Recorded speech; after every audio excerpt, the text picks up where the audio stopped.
start off reviewing a few of the terms that are important for the layout.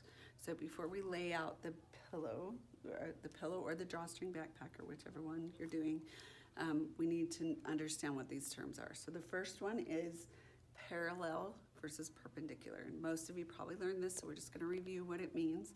So if I hold my hands like this means parallel, okay? Or if I put two things next to each other like this, that is parallel, when they're just like right over each other like this. If I put one item this way and one item this way, that is called perpendicular. And that is, you need to understand the difference when you go to lay out a pattern. Okay, the second one, or the next one that you need to understand is three different types of edges on your fabric when your fabric is folded. So the two types, if it's not folded, is you have the cut edge, and this is the edge that they cut at the fabric store. This one's been cut really, really raw. If you look at this edge, it's a little straighter, but that's been cut. You'll always, usually for cotton fabrics, you're gonna see strings hanging out if they're woven. And then the other edge is called the selvage edge. And if you look really close at this, you can see like little hairs coming out of it, but they're not frayed hairs. They're just like they're supposed to be there. And then if you look really, really close, you can see that's the edge. It doesn't fray, but it looks, sometimes it can be confusing when it has that little hairy edge. So I'm gonna show you another one right here. This one that is your, see how it's changed? It's a different color.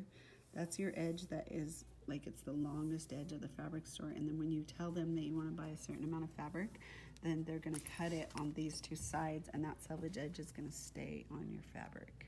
Okay, so the cut edge is this edge that frays, and the selvage edge is the edge that doesn't fray. Okay, the next thing you need to understand is the grain line.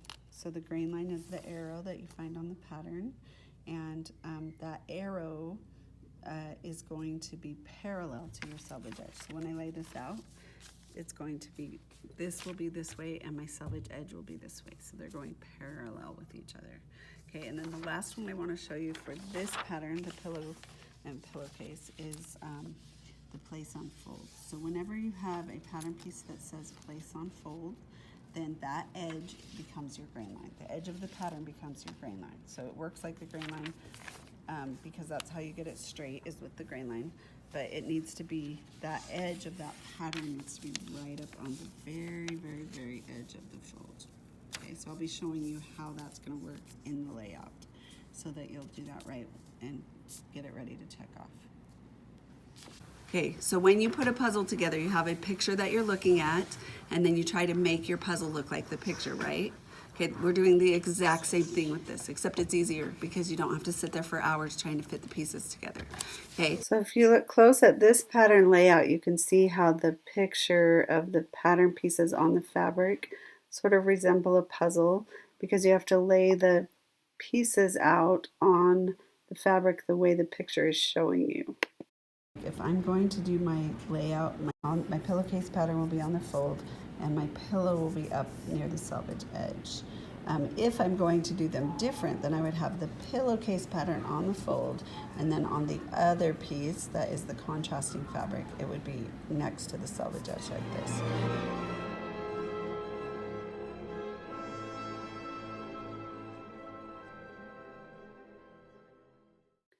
Okay, right up at the top of this picture, you can see the pillowcase 11 by 14, and printed on the back of that pillowcase pattern will be the 11 by 14 pillow pattern. And you will need both to complete this project. For my demo, I'm going to be doing the 8.5 by 11, but it will be printed the same way. The pillowcase will be on the front and the pillow will be on the back. For the pillow layout, you will be folding down the top edge. There's a line on the top, and so you'll have to fold that little line down before you lay it out. And for the pillowcase, it will be the full size of the paper. Okay, the one that I'm laying out for this demo is this striped one. It's 8.5 by 11. If you want to, you can make a bigger one. It's 11 by 14. But for my demo, I want to use a little less fabric, so I'm going to make the 8.5 by 11 size. Okay. So when you get your fabric, it's gonna come off the bolt from the fabric store, so it's already gonna be folded. So it's gonna look something like this. And your piece might be longer because you have like 1.5 yards of it, but it's gonna look, here's my fold down here, my selvage edge is up here. I want you to notice that the selvage edge and the fold are parallel to each other. Like this is parallel to this.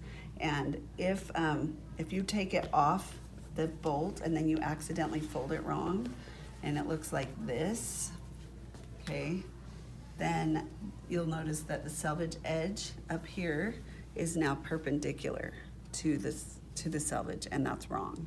You need to leave it folded the same way it came off the bolt. So if it comes unfolded and you don't know how to do it, come back and get some help on that.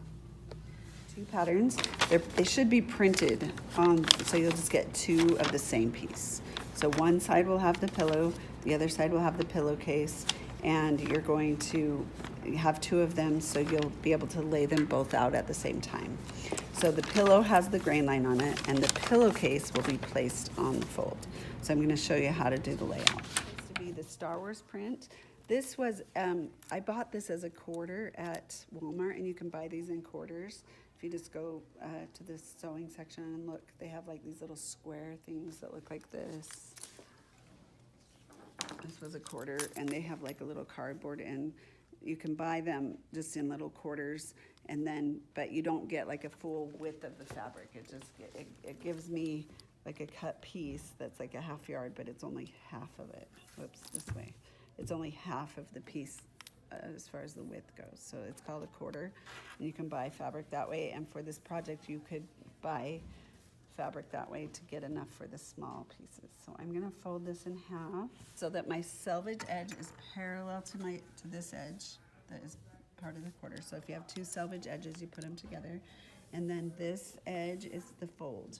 So then I'm gonna take and put my pillowcase up to the edge of the fold, and it's going to be exactly on the fold, like that. Okay, and then make sure you don't want any space when you pin that down. It needs to be exactly on the fold. Make sure it's not overlapping. You don't want it smaller. It has to be, you just line it up so it's exactly on the fold, like that. Okay, then for the pillow, I'm just going to take this pillow pattern, and see, this one's on the selvage. I want to make sure it's next to the selvage, because if I put it next to the fold and I'm not using the fold, it wastes a lot of fabric, because all this will be smaller pieces, but if I leave the fold, then you have one big piece left. Okay, so I'm just going to take this and I'm going to pin it down. I'm going to pin it on the side, and I'm going to measure and get my measurement. So pin it like this, measure 2 1/4, and then I'm going to make sure that's 2 1/4, the same, and then move the arrow so that it matches the end of my measuring tape. So usually you want to measure the shortest distance. So then I pin it so the pin goes down and back up, so you can see the pin on the top layer, and then you're ready to get your sign off. So get your name on the board to go get signed off.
So you have to line up this edge so it's exactly on the fold like this.